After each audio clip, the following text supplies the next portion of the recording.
పిత పుత్ర పవిత్ర ఆత్మనామమున ఆమేన్. ఇదిగో లోక పాపమును పరిహరించు దేవుని గొర్రెపిల్ల. నా తరువాత ఒక మనుషుడు రానున్నాడు, ఆయన నాకంటే శ్రేష్ఠుడు.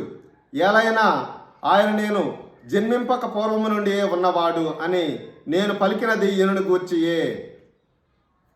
ప్రియమైన క్రైస్తవ సహోదరి సహోదరులారా, బాప్తిస్మ యోహాను గారు యేసుక్రీస్తు ప్రభువును గొర్రెపిల్లగా పోలుస్తూ ఇదిగో దేవుని గొర్రెపిల్ల అని తనను తాను తగ్గించుకొని, మరి ప్రభువు యేసయ్య వచ్చు కాలమున, మెస్సయ వచ్చు కాలము, ఆయన్ను మీరు హృదయ పరివర్తన చెంది మీ యొక్క పాపాలను ఒప్పుకోండి, పశ్చాత్తాప పొందండి అని తనను తాను తగ్గించుకున్నాడు.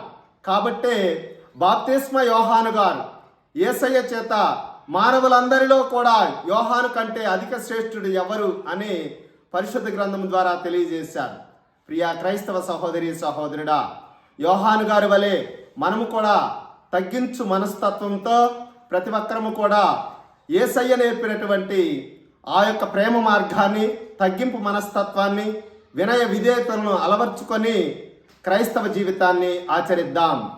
పితా పుత్ర పవిత్రాత్మ నామమున ఆమేన్.